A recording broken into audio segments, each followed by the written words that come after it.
Hai bos.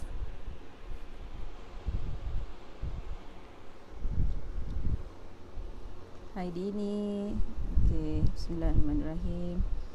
Okay, saya baru on. Yokman. Saya nak check voice dulu. Hai, hello. Okay, saya ada buka 2 hari ni FB dengan IG. So, kan kalau saya nampak atas, tengok kejap atas, tengok kejap bawah tu maksudnya tengah tengok 2 phone ni. Okay, so my voice is okay dua-dua? FB dan IG? Good morning Yokman. Kalau okay, you boleh cakap okay tak? So I know that is okay. Waalaikumsalam. Hai Tizaliha. Hai Ana. Waalaikumsalam Azia. Okay, tak apa, kita tunggu sikit lagi. Hopefully my voice is okay. Kalau tak ada yang kata tak okay tu, means okay lah Alright, thank you. So IG okay, I think Facebook pun should be alright juga. Okay, so now is 2 o'clock. Bismillahirrahmanirrahim. Assalamualaikum warahmatullahi wabarakatuh.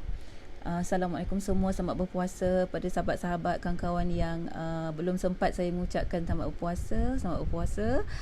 Yang tak puasa, Yokman tak puasa. Okay, so hari ni hari last kita PKP, besok PKPB. Jadi hopefully insyaAllah, mudah-mudahan esok kita buat yang terbaik untuk diri sendirilah. Ada orang setuju, ada orang tak setuju, tak kisah. Tapi saya rasa pihak berwajib dah mengambil langkah-langkah yang terbaik lah. Yang penting kita jaga diri kita. Jaga ikut SOP. Kalau nak keluar, perlu keluar. Kalau tak perlu, tak apa, tak payah. Okay, yang penting kita dan anak-anak kita, family kita selamat, insyaAllah. Okay. So petang ni, pertama sekali terima kasih sebab join saya. Petang ni seperti yang saya janjikan, hari tu saya try je kan, tanya ada ke orang nak tahu kisah saya, sebab kadang-kadang ramai juga yang tanya macam mana saya mula bisnes ni dengan AIA kan. Okay? Untuk yang tak tahu, saya bersama AIA tahun ini ialah tahun yang ke 4.5, 15, 17, 18, 19, 20, masuk tahun kelima lah, hujung tahun nanti jadi 5 tahun.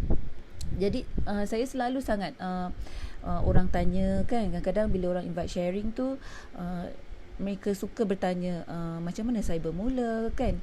Jadi saya cubalah tanya dekat Facebook, sebab kalau tak ada orang nak dengar, tak payahlah cerita kan. Kau ajak-ajak retis lah. Okay.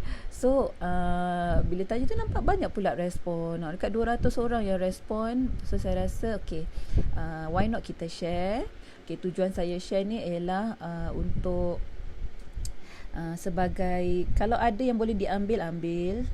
Kalau ada yang boleh dibuat teladan, buat teladan. Sebab saya rasa, saya tahu ramai, terutama waktu sekarang ni, waktu ni ramai orang yang kehilangan pekerjaan, gaji dipotong. Maksudnya dalam keadaan yang agak tertekan dan memerlukan income. Ramai orang perlukan situasi kewangannya agak terganggu lah, maksud saya kan. Tapi saya rasa sangat bertuah dan saya sangat bersyukur, sebab saya rasa industri ini, bisnes ini, apa yang saya buat keputusan 4 tahun lepas, saya memang menyesal. Saya memang menyesal buat keputusan ni. Menyesal apa? Menyesal sebab saya buat keputusan lambat. Kalau saya tahu, saya buat lama dah, macam Maziah kan, dah berapa, dah lebih 12-15 tahun katnya kan. Dah kaya raya dah dia kan. Okay. Tapi pada saya rasa Allah tu dah susun perjalanan hidup kita. Jadi kita kena reda dan tahu hikmahnya, kenapa Allah buat macam tu. Okay. Jadi saya akan kongsikan hari ni, mungkin ada yang boleh memberi inspirasi. Dan kalau nak bertanya, silakan. Saya akan cuba tengok mana soalan yang saya boleh baca, sebab saya tahu ramai orang yang mencari peluang baru sekarang, nak cuba bisnes ni tapi macam tak sure boleh buat ke kan. Baru ni pun ada someone call, dia sebenarnya agensi lain, tapi dia dengar saya sharing, jadi dia minta pendapat saya, betul ke keputusan dia untuk buat bisnes ni. Jadi saya cakap, Janganlah jadi saya, umur dia baru 31, saya dah 41. Jadi janganlah tunggu lama-lama macam saya. Okey, saya mulakan macam mana saya bermula lah. Tajuk saya hari ni My Humble Journey. My Humble Journey sebab apa? Sebab saya rasa saya belum berjaya lagi. Sebab tu saya letak My Humble Journey. Sebab saya rasa masih jauh perjalanan saya, tapi mungkin ada antara perjalanan dan journey saya tu yang boleh memberi panduan lah pada kawan-kawan. Tak kira lah anda ejen ke bukan ejen ke, ataupun going to join the industry. Okay. Saya dulu saya berasal daripada Johor Bahru, anak bongsu 6 orang adik-beradik. Saya kerja dulu dekat, macam yang saya kongsi dekat Facebook saya baru ni lah. Saya tak segan pun nak kongsi saya daripada Prudential, daripada sebuah syarikat insurans terbesar di Malaysia. Selama 15 tahun lebih kurang saya bekerja di situ. Sebab lepas grad memang saya terus kerja. Tak sempat grad lagi, tak sempat grad lepas final exam dapat kerja dekat Prudential. Saya belajar di UKM, ambil IT tau. Sebenarnya tak tahu pun kenapa ambil IT tu, tak suka pun. Tapi sebab itu yang di offer, kita pun tak adalah pandai sangat kan. SPM 10 je, 10 aggregate. So saya pun masa tu ialah tahun 2001. Masa tu ialah waktu memang tengah hot lah bab IT ni kan. Course IT ni memang berebut lah orang ambil. So saya pun ambil lah, padahal aku meniru je. Saya memang tak reti coding.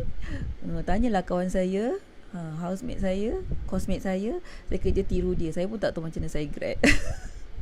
Tapi luckily alhamdulillah, sebab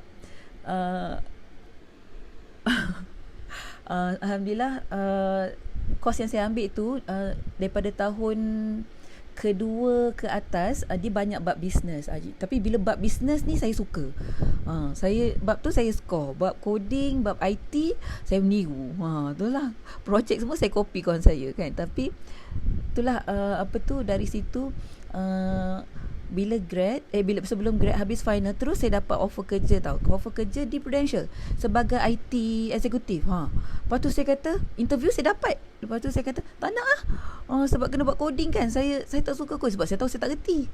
Lepas tu dia kata, tak boleh, kalau nak masuk IT department kena buat coding.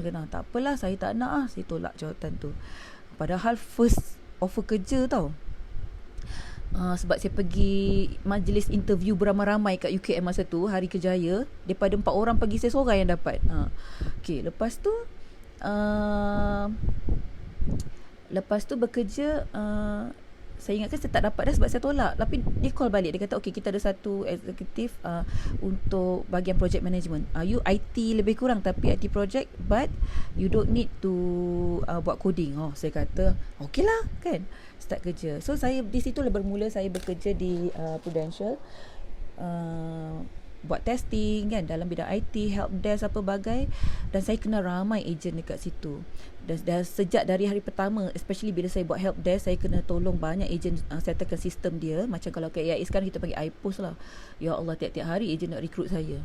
Kalau saya tahu masa tu saya dah join kan.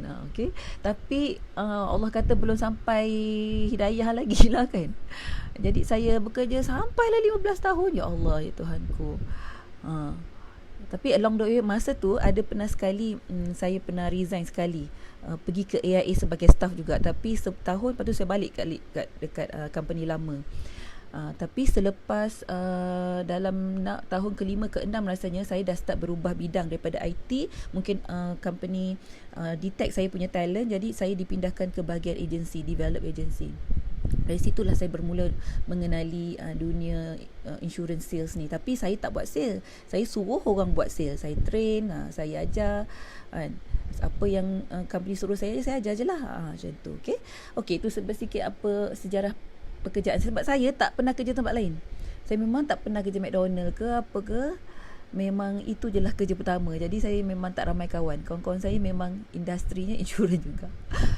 Alright, okay. So dari situ saya happy lah sebab saya sayang sangat Prudential dulu. Dah keluar pun masuk balik sebab it's a very good company. Kawan-kawan best friend saya semua kat sana. Okay. Tetapi bila kita dalam corporate ni, di mana-mana lah, tak kisahlah Prudential ke mana ke, bila kita bekerja, it's not about the company, it's about ourselves. Kita ni, you akan start merasa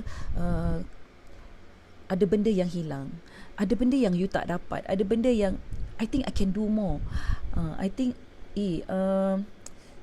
I have a lot of dreams tau. Bila kita makin lama bekerja kan, dah 10, 12 tahun, 13 tahun, the money is good. The money was good masa tu. Alhamdulillah. Allah bagi rezeki kat saya. Boleh saya kata memang income saya quite good lah. Maksudnya increment saya pun bagus. Alhamdulillah. Prestasi saya bekerja pun, saya bukan nak puji diri sendiri kan. Tapi dari apa yang saya dapat, saya rasa bersyukur. Tetapi sebagai seorang, kita dalam proses mengenali diri kan, saya rasa banyaknya dream aku. I have a lot of dreams, especially bila saya dalam bidang agensi. Tiap-tiap hari saya dengar diorang ni bercerita, beri motivasi. Mereka ini saya tengok macam mana ejen saya dari kosong, dari zero jadi millionaire for 10 years kan. You witness all this. However, tapi masa tu lah saya kata hidayah tu tak sampai kan, belum terbuka hati. Tetapi dari situ memberi saya pengalaman dan pengajaran, iaitu hidup ini kita kena ada dream. Saya kena attend ABC kan, awareness before change to cost to, dan benda tu di situ mengajar saya tentang berimpian. Mulakan hidup dengan hidup ni kena ada impian, kena ada dream yang crazy, kena ada dream yang besar. Kena ada orang yang gelakkan dream kita. Kita kalau setakat dream kecil-kecil ni, orang tak gelakkan, maksudnya dream kita tak besar tau. Sebab saya ingat saya kena gelakkan dengan ex-boss saya masa dekat, masa tu saya di AIA sebagai staff. Saya ingat peristiwa, dan kawan saya pun nama dia Huying, dia pun ingat peristiwa tu sampai sekarang. Okay. Kisahnya macam ni. Okay, bekerja tu biasalah kan, kita bekerja, kita ikutlah apa yang bos kita suruh, tu benda biasa. Tapi ada satu ketika saya pun tak tahu dream saya waktu tu. Tapi ada satu session tu, ex-boss saya, ingat lagi Mr. Raja. Thank you Mr. Raja. Puspa Raja, dekat AIA masa tu, bos saya, ex-boss saya. Very nice guy. I love him so much. So Mr. Raja kata, can you draw something that you want to be? Dia kata tahu, something like that lah. Tak ingat macam tu. So saya ni dengan ringkas, dengan cepatnya saya lukis orang lidi, sebab saya tak ada lukis. So saya lukis orang lidi atas stage pegang mic.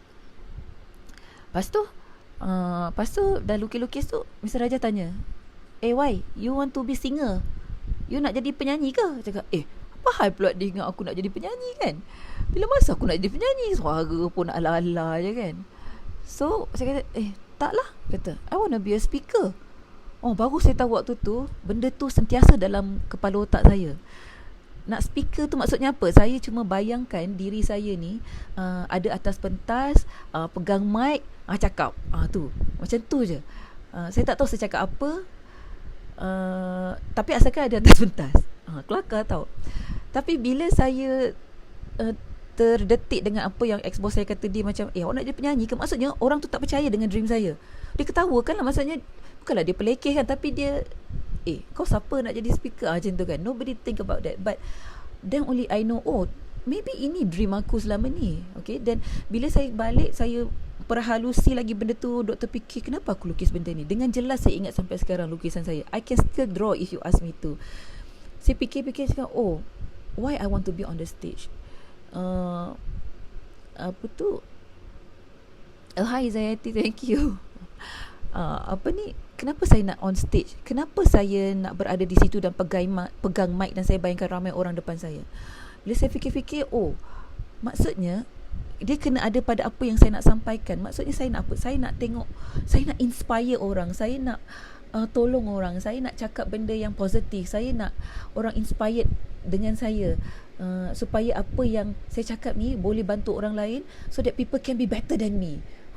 Semangat dia macam tu tau. So lama kelamaan saya fikir, kalau aku nak jadi speaker, apa aku nak cakap kan? So saya tengok masa saya bekerja tu, saya jaga ejen kan, setiap orang berkongsi cerita pengalaman mereka sendiri kan, semua cerita story sendiri, macam mana dia susah, macam mana dia go through life, hard life, berhutang, at the end dia sukses. Jadi cerita dia macam tu. So I was thinking, if I were to be on stage to tell and inspire people, I must have a story kan. Aku kena ada cerita. Cerita apa aku nak cerita? Takkan aku nak pinjam cerita orang lain, cannot. So benda tu, you bayangkan saya di situ, benda tu saya lukis pada tahun 2007. Remember 2007. Dan benda tu sangat jelas dalam kepala saya, dan lama kelamaan saya makin jelas dengan dream saya. Saya tak nampak lain, saya tak nampak duit, saya tak nampak kereta, saya tak nampak rumah. If you ask me, I don't know. Kata, Vika, macam saya tengok kadang-kadang bila orang buat bisnes, tak kisahlah bisnes apa pun, tapi saya ke, apa ke, MLM ke, insurance ke, many of us are thinking about materials, do things because we want to have a big car or big houses. But I cannot think about that. If you ask me about cars, I cannot answer because I tak kenal kereta. Sebab tu kereta I sekarang orang panggil bas sekolah. I don't mind kan. Because it's not my forte, it's not my really interest, it's not my dream, it's not what I want, but I need that. Okay, so from there I realized that dream can dream can push us to have a bigger purpose in life. Okay, because of that saya keep thinking, apa yang aku buat sekarang ni, adakah aku boleh inspire more people? How far can I go? How far I can go so that I can inspire many people. Macam mana aku nak naik stage? Takkanlah as a staff aku nak cakap apa? So at the end of the day, benda ni sentiasa dalam kepala kan. Dan Allah tu suratkan perjalanan hidup kita. Bila kita bekerja, sampai satu waktu kita akan rasa macam you temui jalan buntu tau. Macam aku dah tak nak buat lagi dah benda ni. Macam money is not everything, and then no, I want to do more. Okay, I want to do more. It become a crisis. Mulalah kadang-kadang saya yang cari masalah juga kan, sebab kita dah tak suka buat kerja kan. Ada tak? I believe some of us, or many of us, when you start thinking of bekerja, akan ada satu waktu yang you rasa my husband lalu, aduh, cepatlah. Sibuk dia. Okay, akan ada satu waktu you rasa dah penat. Dah penat. And then semua orang, walaupun orang buat betul, you rasa tak betul. Jadi sendiri cari masalah lah kadang-kadang. Jadi saya tak salahkan sesiapa. Jadi semua benda jadi pressure. On you. Okay. Dan itulah Allah tu beri satu hikmah lah. Dan masa tu suami saya dia pun baru mulakan kerjaya baru di AIA. Dia dah setahun dah waktu tu. Tapi dia join AIA, tapi target dia untuk promotion. Dia nak promote. Dia memang target dia dalam masa 2 tahun join, dia nak promote. Okay, tak apa, saya support je lah. Sebab apa yang saya boleh lah. Sebab kita pun tahu bila dia resign, dia dah lost income. Jadi saya kena fully support sementara dia nak gain balik income dia. Jadi bila macam tu jadi pula krisis dekat tempat kerja. Jadi saya dah start tak happy kan. Saya dah rasa, bukan tak happy sebab dah rasa macam saya dah tak dapat buat apa yang saya nak. Saya jenis suka, you give me a white paper, let me draw, let me plan, let me execute. You jangan kacau kerja saya. Jadi bila saya tak dapat benda tu, saya dah rasa stres. Okay. Dan dari situ saya mula beristikharah lah. Maksudnya saya cuba membuat pilihan. Saya kata ini mungkin dah sampai waktu untuk saya buat keputusan. Okay. Suami saya nak buka agensi, saya pun tak dapat bantu banyak sebab saya pun company lain kan. Jadi apa yang saya boleh bantu, dia pun terkoteng-koteng juga seorang kan. I saw him doing his hard work. Nak start recruit, it's not easy. Mula-mula kita promote pun baru 5 orang ke 4 orang je tu, yang memang minimum lah, ikut requirement je, tak ada lebih, tak ada kurang. Ya. Tapi bila dalam keadaan macam tu, saya ni bertekad. Saya kata kalau saya nak achieve dream saya kena cerita my own story. That was always my dream. Saya kena atas stage untuk cerita tentang cerita saya sendiri, perjalanan hidup saya sendiri. It's like writing a book. It's like writing a book, so that bila buku ni ada chapter 1, ada chapter 2, ada ups, ada and downs, ada cerita sedih, ada cerita slums, ada cerita happy kan. So saya kata I need to start my own stories. So dari situ saya kata saya cubalah start. Saya kata mungkin it's time for me to let go what I have now and start to do on my own. I have seen many people success, but why don't I try on my own? Okay. Memang ramai orang tanya, you kan Prudential, kenapa you tak join Prudential? Okay. Itu bukan masalah dia. Okay. Kalau kat mana pun kita pergi, company apa pun yang you join, yang penting ialah kita, bukan company yang kita join, bukan sesiapa, tetapi you boleh bawa diri ke tak, sesuai ke tak. So disebabkan waktu tu suami saya dah ada di AIA, of course lah saya fikir by the time kalau saya nak buat bisnes ni, baik saya support dia sekali. I have a skill of training, so maybe we can build up our husband and wife business, a family business. Dari situ bermulanya. Jadi saya pun saya ingat lagi masa tu saya di office PJ. Saya ditempatkan di PJ. Bila di PJ, office tu tak ramai orang. Bahagian bank assurance, masa tu last my job was bank assurance, yang saya pun really not my forte. I don't know what to do. I don't like what I was doing.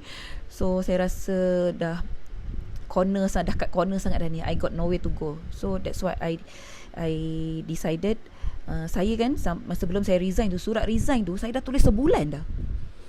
Saya rasa ramai orang macam tu. Saya dah tulis sebulan surat tu, tapi saya tak send.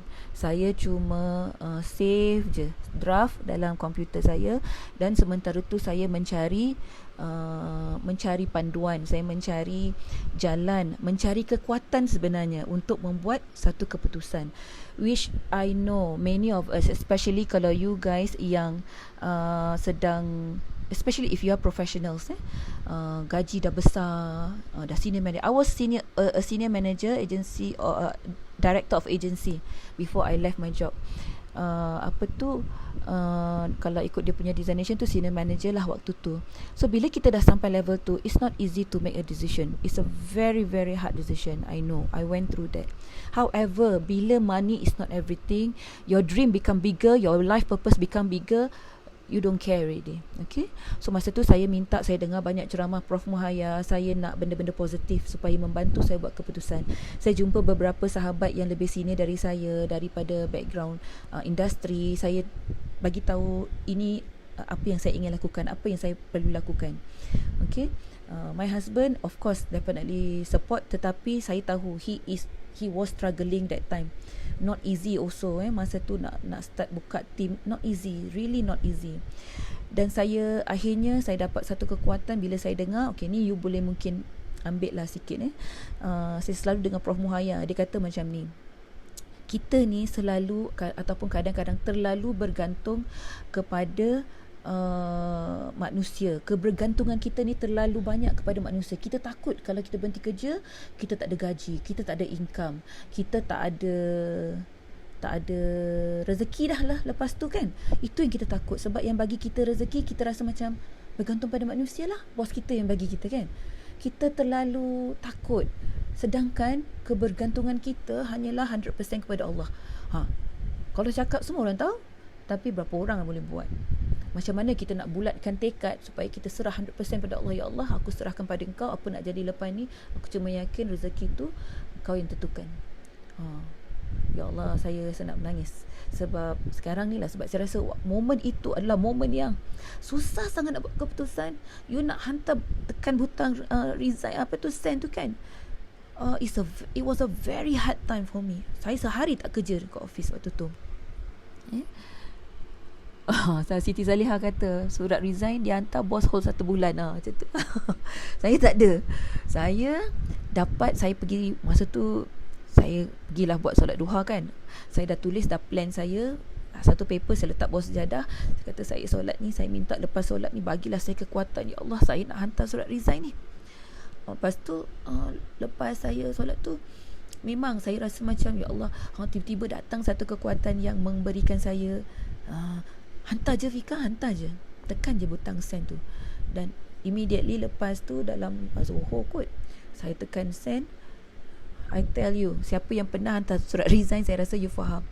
The moment you click send, you will feel that it's like a very big rock atas kepala ni macam diangkat. Dia punya lapang tu kan macam macam mana lepas dia bukan beban tau, dia macam satu benda yang you tiba-tiba rasa, ya Allah, luasnya dunia ni, ya Allah, luasnya dunia ni, banyaknya rezeki Allah nak bagi. Aku yang tak tahu nak cari kat mana. Kan, perasaan tu saya tak boleh nak gambarkan lah. Macam susah. Income saya waktu tu memang 5 figures, bukan yang first level lah, more than that. And you tahu tak, waktu tu masa saya resign, saya tak expect apa yang ada depan saya, challenge apa yang saya akan go through, dengan komitmen bulanan yang sangat banyak. Husband saya tak boleh nak anggap sebab saya kena tolong dia waktu tu. So tekadnya waktu tu resign, tak ada duit. Bukan tak ada duit, saya dah prepare untuk guna savings lah. Saya dah tekad setekad-tekadnya. Saya cuma serahkan. Momen yang paling susah ialah bila kita nak serahkan 100% ke Allah. Itu yang paling susah. Sorry momen itu, sebab tak semua orang boleh buat. You nak serahkan 100% ke Allah. Ya Allah, Engkau je yang boleh tolong aku waktu tu. Tapi disebabkan purpose saya lebih besar daripada apa yang saya ada waktu tu, saya cuma yakin Allah pasti tolong orang yang berusaha. Kan? Betul tak? Allah mesti tolong. Itu jelas saya yakin. Jadi macam saya tak tahu apa dugaan yang saya akan lalui, cabaran yang akan datang, sebab saya tak pernah berniaga. Tak ada pengalaman tau. Saya suruh orang je berniaga. Tanyalah ejen saya kat Prudential dulu. Kerja saya push dia orang buat sale je. Mana case. Lepas tu saya bukan kerti buat sale pun. Saya tak kerti. Saya tahu push je. So dia orang tu sekarang ni selalu balikkan kat saya, Fika, dulu kau suruh kita orang, sekarang kau baru kau tahu susah dia kan. Kata, ya, baru aku tahu susahnya. Okay. So bila saya dah send surat resign, saya nampak dunia ni luas dan banyak pintu rezeki. Dan saya mula, sebab 3 bulan saya tak boleh buat sales, saya tak boleh mula bekerja dengan saya buat sales AIA. Jadi saya belajar berniaga. Saya jual kosmetik, tapi yang paling best saya jual paste tom yum. Ramai yang tahu cerita paste tom yum ni. Saya tak pernah jual. Masa tu husband saya ada kat 70 botol kat paste tom yum. Dia suruh saya jual. Dah kat sebulan kat dalam store saya tak jual-jual, sebab saya tak reti. Tapi waktu tu terdesak kan. Jadi saya kata, saya try lah. Dah lah saya tak pandai masak, saya try masak satu sekali. Sekejap ambil towel.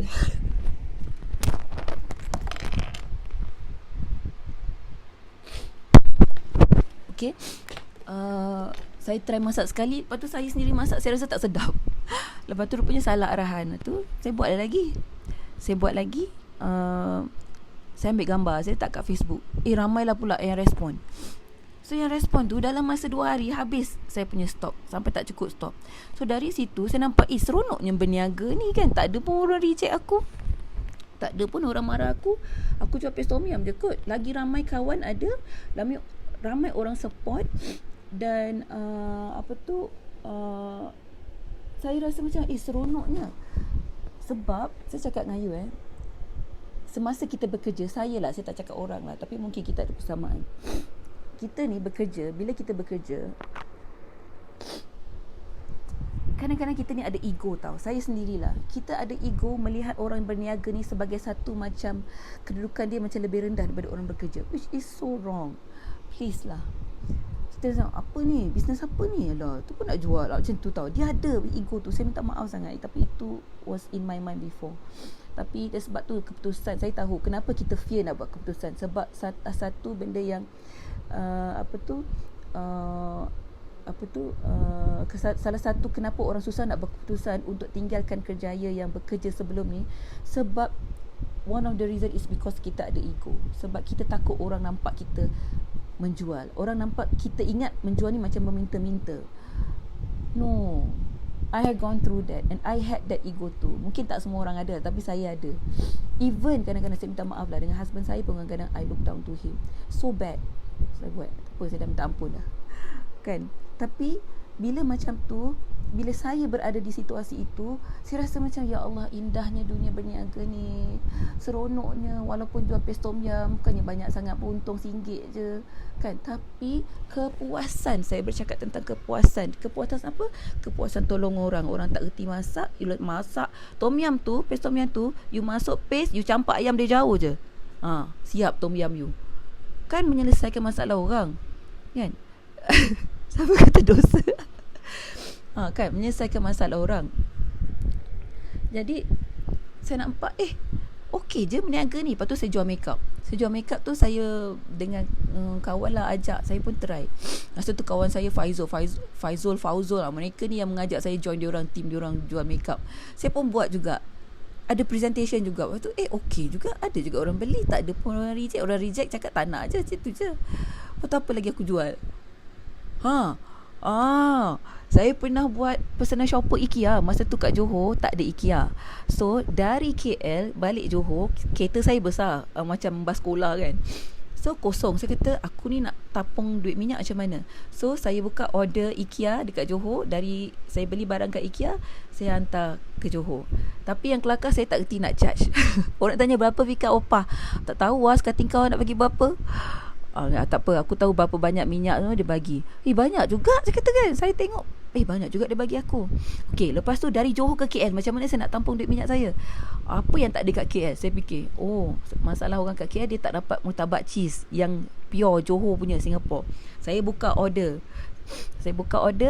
ambil kat Kota Damansara, beli tong kan. Tu saya cakap siapa nak ambil kat Kota Damansara, saya kata balik daripada Johor. Pun tak reti nak charge upah juga.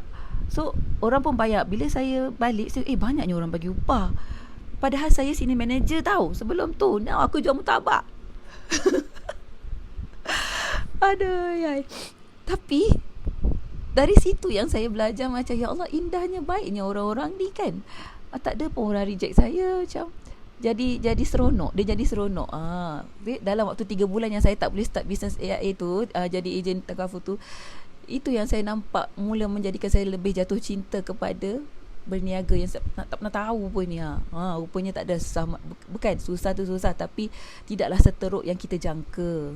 Sebab bila kita dikelilingi oleh sahabat dan kawan-kawan yang baik, mereka ni lah yang support kita, mengeratkan silaturahim. 20-30 tahun tak jumpa, waktu ni lah kita jumpa. Sebab apa? Sebab nak beli pes tom yam je. Macam tu kan. Sebab apa? Sebab kirim barang IKEA, kawan sekolah rendah.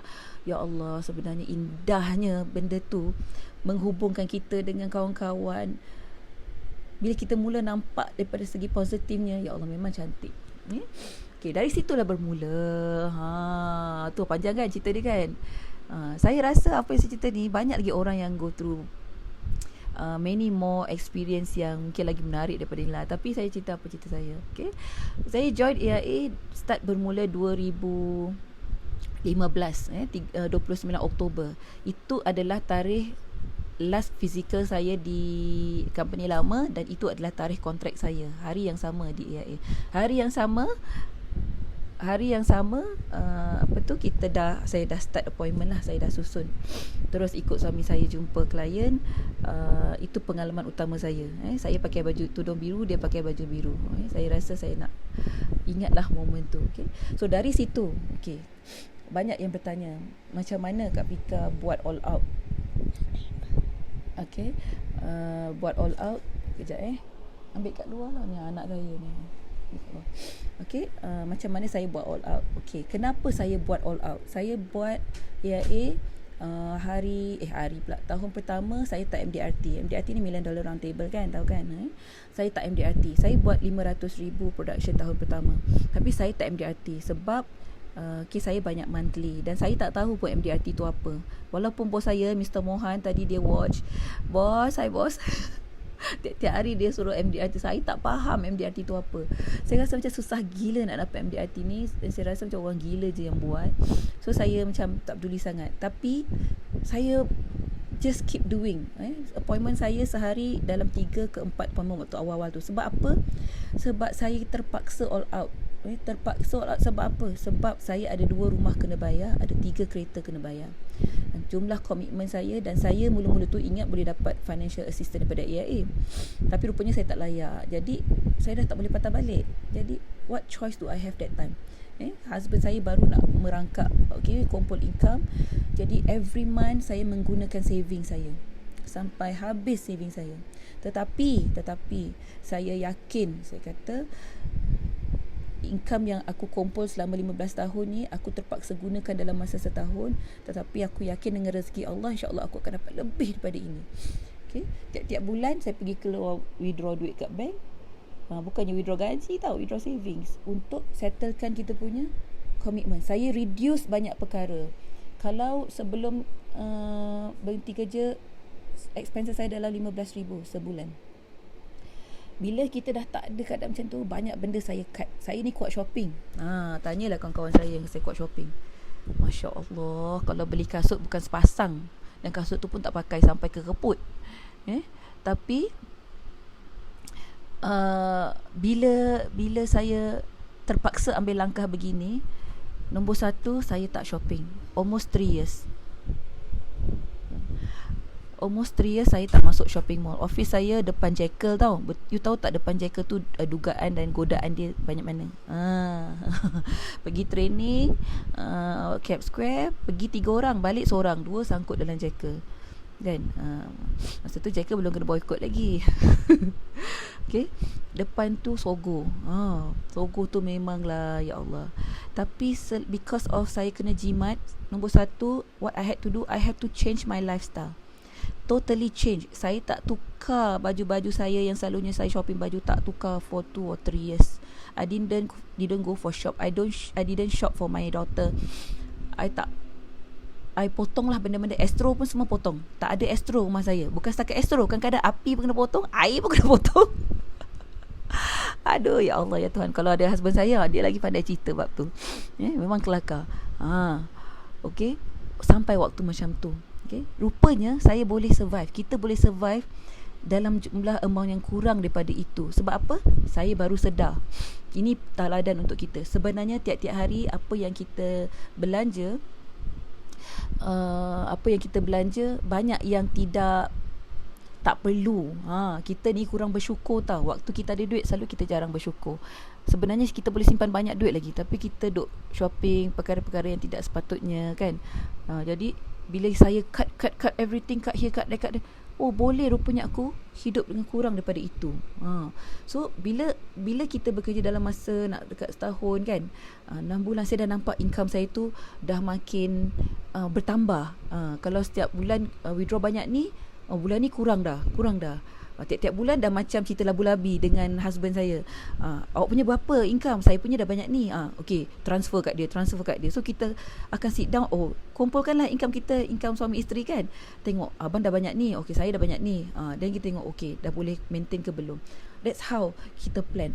Tidak semua, I tell you, banyak kita kena skip. I cakap pasal macam mana nak uruskan, sebab saya tahu ada yang bertanya pasal ni. Macam mana kita nak plan, rancang keuangan kita, sebab waktu kita dah buat full time ni tak ada income lain tau.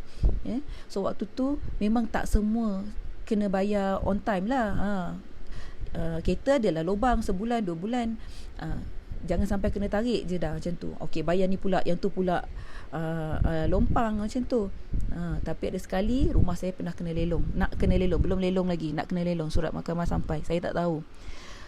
Petang tu suami saya kena bayar 7,000 kot, apa tahu. Saya pun tak tahu mana dia dapat duit. Rupanya settle. Saya tak tahu benda tu adalah benar. Saya kan ya macam tu je. Sampailah baru-baru ni saya saja pergi check si Chris ke apa, rupanya rekod tu ada lagi. Padahal dah settle dah kan. Tapi bank tak update, bank negara 2017. Oh, kata betul lah, maksudnya rumah aku pernah nak kena lelong. Kan. So maksudnya apa yang saya nak cerita ni, bila kita buat satu keputusan, buat dalam business, join business ni, kita tak boleh expect smooth. Kita tak boleh expect perjalanan kita ni lancar je. Kita memang kena expect challenges. I did respect challenges. Memang saya expect lepas ni akan ada problem, akan ada challenge. Tetapi saya tak tahu dalam bentuk apa. Adakah dalam bentuk keuangan? Keuangan tu sudah pasti. Apa lagi? So, bila kita ada mindset macam tu, saya rasa, okay, dugaan pertama datang. Bil api kena potong. Okay, so this is the first thing happen. I already expected this. What should I do? So, kita lebih tenang. Kita lebih tahu macam mana nak handle. Saya cerita kat you kan, kelakar. Balik rumah berapa kali dah. Balik rumah gelap. Punya bil api tak bayar.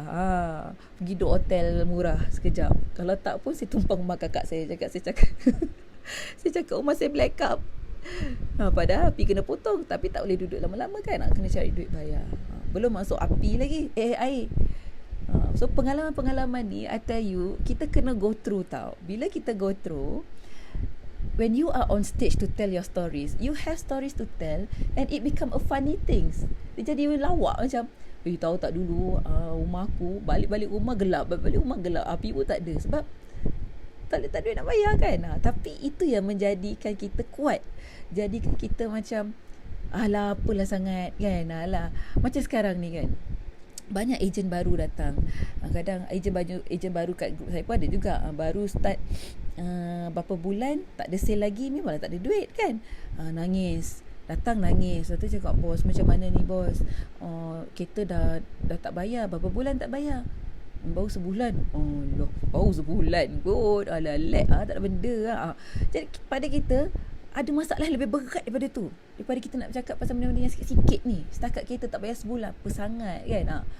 So because our purpose is bigger than that.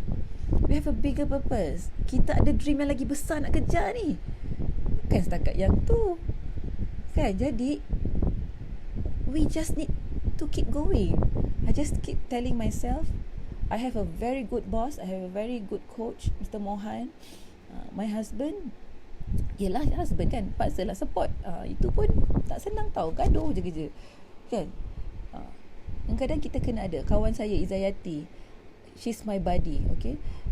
Bila kita dalam bisnes ni, saya selalu cakap, kita kena ada 3 orang yang penting. 1, coach. Nombor 2, buddy. Nombor 3, mentor. Especially kalau you nak jadi MDRT, kena ada 3-3 ni, yeah? My coach, my husband, my mentor, my boss Mr. Mohan, my buddy is Izayati. So these 3 people we really need kalau kita nak sukses, yeah? Tapi sebab orang-orang ni adalah orang yang nak tengok you sukses, yang really ikhlas nak tengok you sukses, really ikhlas nak yang akan tunjuk you jalan supaya you jangan give up. Along this way, trust me, dalam bisnes ni kita akan selalu give up, it's normal. Tetapi akan ada ramai orang yang tak give up dengan kita, dan surprisingly kadang-kadang kita achieve something is because of them. It's because kita tak give up, because orang lain tak give up kita give up dah kan? Tapi orang lain tak give up kita. Okay, so dari situ first year saya tak MDRT, tetapi saya start MDRT second year. Saya buat lebih kurang juga macam first year, dah 400,000 macam tu. Barulah saya tahu apa itu MDRT, $1 million Round Table. Barulah saya tahu erti, sebenarnya bukan kejayaan lagi pun, baru first time. Tapi dia punya rasa, ya Allah, ya Tuhanku, Allah sahaja yang tahu the feeling of when you accomplish you punya usaha. 2 tahun dan saya baru nampak apa yang keputusan yang saya buat 2 tahun sudah. Saya tidak menyesal. Saya hanya menyesal sebab saya start lambat dan saya rasa berbangga dengan diri saya sebab saya nampak dah apa yang saya pegang. Saya kata yang saya percaya, Allah itu adil, dia mesti tolong orang yang berusaha. Dan memang betul, bila kita buat bisnes sendiri ni, barulah kita rasa first commission saya RM80. Saya ingat lagi, RM80 tu saya rasa besar, Masya Allah. Cakap, ya Allah, ini rezeki ni RM80 ni ialah ni duit aku kerja sendiri ni, bukan ni duit aku berniaga ni bukan gaji. dia punya feeling tu different. Lepas tu second month, third month, you akan nampak makin grow. So saya mula percaya business ini real, rezeki ni real.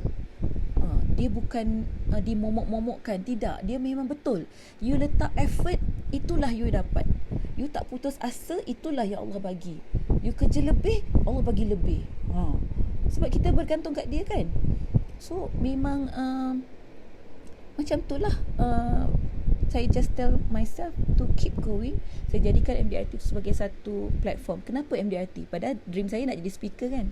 Sebab saya tengok bila you MDRT, barulah you ada credibility untuk bercakap dan orang dengar cerita you sebab you dah prove yourself.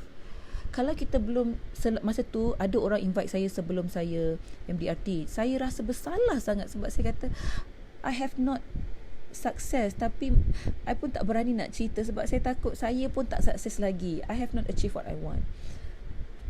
Tapi bila saya achieve first MDRT tu, barulah saya rasa lega. Paling kurang saya kata I have proven to myself, I have proven to someone that if people were to ask me to speak and share, I have a weight, I have a credibility at least to speak at the level yang I tahulah. Itu je. Dengan sokongan my big boss Mr. Mohan, saya rasa sangat bersyukur sebab saya banyak sangat belajar dengan beliau setiap hari Selasa. Ilmu-ilmu dia tu memang saya minta halal bos. Okay, dan lama kelamaan bila tahun kedua, tahun ketiga, income tu dah makin Alhamdulillah. Alhamdulillah, sampai satu tahap you akan realise you dah tak payah keluar duit daripada bank lagi dah. Tak payah pergi bank withdraw dah. The moment yang saya kata tak payah pergi bank withdraw tu, ya Allah, ya Tuhanku, saya bersyukur. Subhanallah, memang bisnes ini buat masa ini adalah terbaik. Saya bersyukur ditemukan di jalan ini. Sebab tu we met people for a reason. Kita cross path dengan someone in life is for a reason. Ada sebab. Kita kena tengok yang baik-baik. Kalau you all ada soalan kan, you tanya nanti saya baca. Nanti saya jawabkan. Tanya nanti dah tak nak cakap apa dah. Saya nak cakap Mahajan ni je. Pukul berapa ni? 20 minit lagi. Lepas tu dari situ Alhamdulillah, seterusnya saya teruskan bekerja macam biasa sebab saya ikut nasihat bos saya. Bila MDRT ni, kita kena be a whole life person concept. That means kita kena balance. Saya cuba disiplinkan diri hanya bekerja hari weekdays, Isnin sampai Jumaat sampai pukul 6 petang. Malam mesti berada di rumah, Sabtu Ahad mesti ada kat rumah. Jadi sebab dream kita, purpose kita buat bisnes ni ialah untuk waktu juga, untuk waktu bersama keluarga. Saya dapat anak saya susah tau, nak dapat anak saya 10 tahun dan kena buat IVF, tube baby. Tube baby. Jadi bila saya waktu bekerja dulu, saya terpaksa tinggalkan dia. Bapak dia yang jaga dia. Jadi dia pun tak kenal saya sangat. Jadi saya rasa bila saya bekerja sendiri, saya perlu masa untuk jaga anak saya sendiri. Sebab tu saya selalu bawa dia pergi appointment. Daripada kecil dia dah biasa. Sebab tu kalau sekarang saya selalu cakap, anak saya 4 tahun boleh buat presentation. Kadang dia paksa orang sign kan. Tapi anak tu rezeki lah. Jadi saya disiplinkan diri saya. Masa untuk family saya tetapkan. Kalau kena kerja malam, saya bawa anak ataupun bawa suami. Sama juga dengan weekend. Keep going. Alhamdulillah. Tahun lepas, tahun ketiga saya MDRT, syukur sangat. Dengan sokongan 3 orang tu, mentor, coach dan buddy saya. Dan tahun ni memang challenging sikit, tapi kita insyaAllah lah, kita cubalah. Bila kita berusaha, yang penting usaha. Keputusan, result tu bukan di tangan kita, hanya di tangan Allah. Allah yang tetapkan semua. Ada tanya, cerita sikit mula-mula akak kerja apa before takaful. Tadi cerita panjang Fadilah. Itu je dah setengah jam I cerita. I jawab kat you lah. Dulu I kerja eksekutif dekat insurance company 15 tahun. Sampai jadi senior manager lah. Lepas tu saya bekerja bukan ejen lah. Lepas tu saya berhenti, saya masuk AIA. Nak cerita balik panjang. Nanti you tengok live yang recorded lah saya cerita masa tu. Bos Mohan tanya, Bos Mohan, apa advice untuk aspiring MDRT? Thank you bos. untuk aspiring MDRT, maksudnya yang nak menjadi MDRT. Saya cerita apa yang saya buat lah. Okay, untuk jadi nak jadi MDRT ni, saya rasa the first one, okay, MDRT ni kenapa dia penting sangat, kena tahu dulu. MDRT ni $1 million round table, ia bukan hanya satu recognition. Yes, people go for recognition, but at the same time it brings good money with good ethical, because bila you jadi MDRT, you tahu you are a professional financial planner. Memang you seorang yang professional. The idea that you share, the attitude that you carry is totally different. Orang yang sangat cintakan ilmu. Jadi indahnya MDRT tu you kena faham dulu. Dengar tapi mungkin tak rasa. So kalau nak rasa, kena jadi MDRT. So what I did the first time bila nak jadi MDRT tu, first thing saya buat, saya decide dulu. Saya kata okay, sebab sebelum tu tak faham kan. Jadi waktu tu saya decide, okay, this year nak jadi MDRT lah. Okay, so decide this year. Okay, this year I'll be MDRT on the second year. That means first thing is you must decide. We must decide, okay, I'm going to be an MDRT. Kalau kita tak decide, kita okay lah, tengoklah kalau rajin buat, kalau okay, masa macam jauh lah, tak confident. All this dah tak boleh dah. Bila kita decide kita jadi MDRT, bila kita decide kita jadi MDRT, barulah kita akan nampak automatically the mind will work towards that, the body will act towards that. Kita akan start mencari mentor, kita akan start mencari cara, kita akan start bertanya orang macam mana nak buat aktiviti, apa idea apa yang kita kena share, masalah apa yang kita nak solve. So first thing kita kena clear goal dulu, purpose dulu. Okay, because MDRT, nak jadi MDRT ni banyak mitos yang you kena elakkan. Jangan ingat MDRT ni kena buat annual case saja. My 90% cases are monthly cases. So kalau you buat monthly cases pun masih boleh MDRT, dengan syarat you tahu cara dia. So siapa yang nak jadi MDRT tu pasti boleh. Cuma kena tahu cara. Cari mentor. Ada orang tanya, time MCO ni macam mana jadual puan? Jadual MCO masak makan.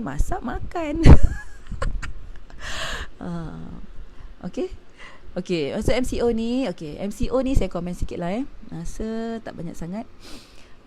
Kalau putus dekat IG, mungkin boleh sambung dekat FB sebab IG ni dia 1 jam je. Okay, MCO ni the first month tu saya memang agak blur jugalah sebenarnya nak menerima new normal ni, sebab kita expect 2 minggu je. So kita okay, tak apalah, lepas 2 minggu aku rehat, lepas tu nak kerja macam semula lah. Rupanya berlarutan, dan benda ni akan jadi new normal yang akan jadi future way of working. Okay, bila masuk minggu ke dah nak dekat sebulan, saya dah decide tapi dalam waktu tu saya berfikir, apa yang aku boleh buat, because kita tak boleh keluar. Macam mana kita nak jumpa orang, macam mana kita nak share idea. Bila kita dalam keadaan stres, kita akan jadi lebih kreatif. Saya nampak orang buat live, buat ni, buat tu, aku pun boleh buat juga, tapi aku takut lah nak cakap apa lah. Nanti orang cakap apa, poyo lah, bajet retis lah. Okay, start jadi macam tu. I dah list out kan topik yang I rasa I nak share banyak. But then I nampak seorang sahabat ni, dia rajin buat di property, tapi dia buat hashtag buat je. Because of that hashtag, saya rasa macam aku kena buat lah. Aku buat je lah, lantak lah orang nak tengok, tak nak tengok, nak dengar, tak nak dengar, suka hati. Tapi aku buat je. So dari situ timbulnya idea, saya buat videos, saya buat interviews live, merangkakan kita punya topik. Itu antaranya lah. Yang lain tu ialah kemas rumah, betul, memang dah penuh dah jadual.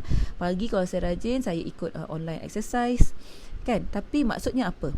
Maksudnya ialah bila kita dalam keadaan stres macam ni, tertekan macam ni, kita jangan anggapkan benda tu sebagai satu bala. Jangan anggap sebagai satu dugaan yang kita tidak boleh buat apa-apa dah. It has to be that walaupun dia ni dugaan, tapi ada nikmat, ada benda yang kita boleh belajar dari situ. Jadi bila kita macam tu, kita kreatif lah. Macam mana boleh buat kan? Selain daripada belajar masak, belajar apa, dapur saya setahun tak berapi. MCO ni tiap-tiap hari berapi. Kan, lebih macam tu lah. Apa boleh, please share your experience attending your MDRT annual meeting in USA. Okay, bos suruh share. Kenapa kita bila MDRT sekali, you nak MDRT lagi? Kan, selalu macam semua dah 30 tahun kan, tiap-tiap tahun MDRT. Dan saya pernah jumpa yang paling lama MDRT 50 tahun MDRT, masa di MDRT meeting Sydney. Okay, MDRT ni dia tiap-tiap tahun ada conference dia. Tahun ni je tak ada, sebab kat US kan, kat US tiap-tiap tahun ada. a very special event which attended by yang first time saya pergi 14,000 orang dalam satu event. You imagine and the spirit, the energy, the people that you see dari seluruh dunia. Okay, MDRT adalah the best top 2% life planner in the world. Okay, kalau kita nak jadi best life planner, kita nak jadi best agent, kita tak boleh jadi best dekat agency, kita tak boleh jadi best dekat company, kita kena jadi best in the world. Itulah yang menjadikan saya macam kena jadi MDRT ni kan, macam tu. So when you want to be top 2% financial planners in the world, you kena meeting dengan top 2% best life planners in the world juga. So everyone will meet in dekat US 14,000, and the spirit there, I tell you, you tak boleh jumpa, you takkan jumpa meeting macam tu di mana-mana lah. Saya tak pernah jumpa lah.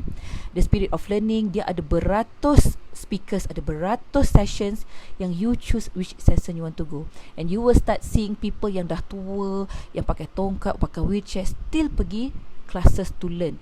The spirit of MDRT ni is about the learning attitude. It's a very fantastic experience. Kalau you jadi MDRT, make sure you pergi first meeting, and then from there you will understand what I'm talking about. Yeah, Izzayati agree. We have a long journey together ahead of us, ya, insyaAllah. Okay, ada lagi tak nak tanya? Okay, I try to answer. Adakah lagi soalannya? Okay, saya tak pastilah apa yang saya cerita ni memenuhi tak apa yang saya janjikan. Hopefully ada manfaat lah. Ikhwan, insyaAllah. So thank you my family support me. Thank you for supporting Mak Su juga. I love you. Okay. Yes, saya nak cerita pasal kawan saya ni. Dalam perjalanan hidup ni kan, sambil-sambil tu kalau ada soalan tanya. Kalau dalam perjalanan hidup ni, perjalanan kita berniaga ni, kita kena ada support system yang bagus. Saya cakap dengan you. Okay, support system yang bagus ni maksudnya apa? Family, kawan-kawan, financial ni semua support system lah. Tapi saya nak refer kepada kawan dan family dan sahabat, orang keliling kita maksudnya. We really need a very strong support. Sebab apa? Sebab ada waktu kita akan jatuh, ada waktu kita akan rasa gagal, akan ada waktu kita rasa putus asa. Kita putus asa, tapi orang-orang support system kita ni yang sebenarnya bantu kita. Katakan macam Maziah ni. Maziah is one of my support system in my friendship. Sebab orang-orang ni adalah orang yang ikhlas nak tolong kita, dan walaupun kita ni berlainan company. Maziah my best friend. Kita ada 4 orang, kakak kawasan kita panggil.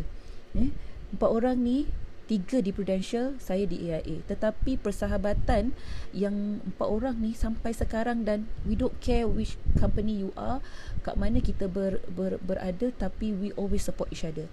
Bila kita down, walaupun waktu saya down, saya akan cari mereka. Your mentor, your coach, your buddy. Izzayati, thank you very much. Ada waktu ketika bila saya give up untuk buat MDRT, saya dah tak nak kira dah semuanya. Izzayati is the person yang panggil saya datang rumah, give me your password, sistem semua. She was the one who helped me to calculate everything, which masa tu saya dah buang dah buku-buku saya dah tak nak tengok dah MDRT lagi, because it was too hard to do waktu tu. I almost give up. Tapi dia kirakan, okay, this one banyak lagi, I know you can. Masa ada sebulan ke 2 bulan lagi waktu tu, you have to go for it, go and find. Alhamdulillah waktu tu memang it was the hardest MDRT lah waktu saya actually tahun lepas. It was very hard, and support system kita yang bantu kita. Di kala kita give up, kita kena cari support system yang bagus waktu tu. Okay, so saya rasa almost 1 jam. Okay, saya just buka sikit lagi kalau ada soalan. Kalau tak ada, saya nak ucapkan terima kasih banyak-banyak lah pada yang sudi sharing, yang sudi join kat saya hari ni. Saya harap adalah yang perkongsian saya yang tak seberapa ni membantu. Kalau you guys nak contact saya, silakan, boleh tag saya, boleh PM saya. Kalau saya akan ada banyak share videos dekat Facebook, IG dan juga YouTube Jadi kalau ada antara ejen baru yang baru nak belajar, sebab video kat YouTube saya tu sangat ringkas, meant for client sebenarnya, prospect, tetapi kita pun boleh belajar sebab idea dia simple. Dalam paling panjang pun dalam 6 minit macam tu saya akan buat lagi videos, slowly saya akan post, hopefully ada memberi manfaat lah, sebagai jariah kita, sebagai inspirasi kita. Doakan yang baik-baik.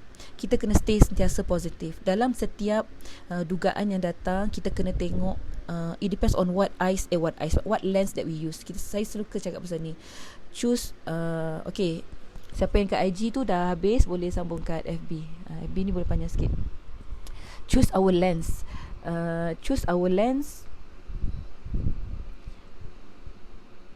Maksud saya apa?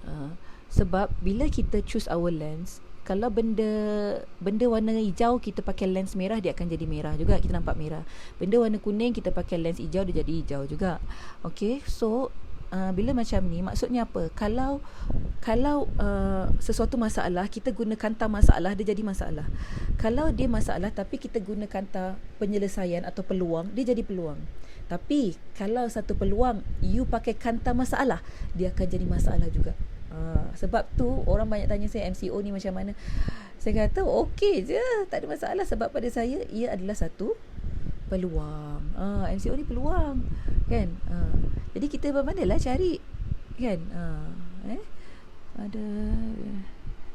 Thank you Mazia. Thank you. Okay. Itulah pesan saya. Janganlah lihat, kita kena sentiasa mencari sesuatu problem tu sebagai nikmat. Dalam setiap bala, setiap musibah ada nikmat dia. Thank you siapa yang rejoin. Saya nak ucapkan terima kasih juga pada klien-klien saya yang banyak juga saya nampak join ni. Terima kasih banyak. Ejen saya pun ada, Aina. Sebab support saya selama ni. Kita doakan kita boleh sesuaikan diri dengan the new normal. Okay, saya cakap dengan you, it's going to be our new normal and the new way of working. Kita tak boleh tertinggal. Okay, digitalization is something serious now. Sebab tu saya mulakan, paksa. Saya sebenarnya malu juga nak buat benda Allah ni, tapi saya paksa diri saya, #buat je. Sebab apa? It's the way to go in future. It's the way to do work in future. We just have to do it. Seminit kita tertinggal maklumat, kita tak stay connected. Seminit kita ketinggalan daripada orang lain. Jadi orang dah ke depan, takkan kita masih di sini. Jadi kita kena move. Tak tahu belajar, tak reti belajar, tak tahu tanya. So kita kena sediakan diri kita moving forward. Really have to. Semua orang tak tahu pada mulanya. Semua orang malu pada mulanya, tetapi kalau kita put effort, kita clear ini adalah satu peluang, kita nampak peluang. Masalahnya ialah tak reti. So peluang dia apa? Belajarlah. So lama-lama jadi seronok. Okay. Mazia kata sharing yang penuh keikhlasan. Ikhlas. Thank you. Terima kasih. Okay. So kalau tak ada apa lagi, saya rasa sampai sini dulu. Terima kasih banyak-banyak. Selamat berbuka kejap lagi. Terima kasih. Dan teruskan support each other. Teruskan berimpian. Kita kena sentiasa ada impian. Teruskan untuk berangan-angan besar. Sebenarnya saya perasan kan, saya ni nak jadi speaker, bukan speaker on stage sangat. Saya cuma nak inspire people je. But nikmat yang saya nampak ialah waktu MCO ni, I don't have to be on stage. I can always be on the camera, which I can help many more people. Bila saya tengok orang yang review video saya tu, yang live tu kan, sampai beratus-ratus orang share video saya, sampai 300-400 shares. Ya Allah, bayangkanlah bagaimana ilmu tu berjalan kan. Saya ni banyak dosa, jadi mudah-mudahan itu menjadi jariah. Mudah-mudahan lah kan. So think about something. Gunakan kekuatan kita. Kadang-kadang ni ada juga yang tanya, saya tak pandai buat video kak, malu, tak ada isi, tak reti, saya camera shy. Okay, it's not about video only. It's about find our own strength. Apa yang you enjoy buat. Some people enjoy writing. Then you write. post, kan, write something. Some people suka pandai buat kartun, buatlah kartun. Some people very good in quote, buat quotes. Ada yang post quotes, anything. That inspire people. Yang penting apa yang kita post add value to people's life. Itu je. Okay. So saya pun doakan anda berjaya. Alhamdulillah, kita sama-sama doa, insyaAllah mudah-mudahan kita sukses dunia akhirat lah. Okay, saya nak ambil gambar lah. Sekejap gambar IG dulu. Okay, gambar FB pula. Tapi gambar seseorang lah. Okay, so kalau tak ada apa, thank you so much. Saya end dulu. Nanti kita jumpa lagi. PM saya. Saya punya IG @jrafika, Facebook Rafika Shirin Jumaat, YouTube pun Rafika Shirin Jumaat. Kalau you ada proposal nak bagi saya tajuk, nak suruh cakap untuk video pun boleh. Saya alu-alukan. Okay. So thank you. Assalamualaikum. I love you. Selamat puasa.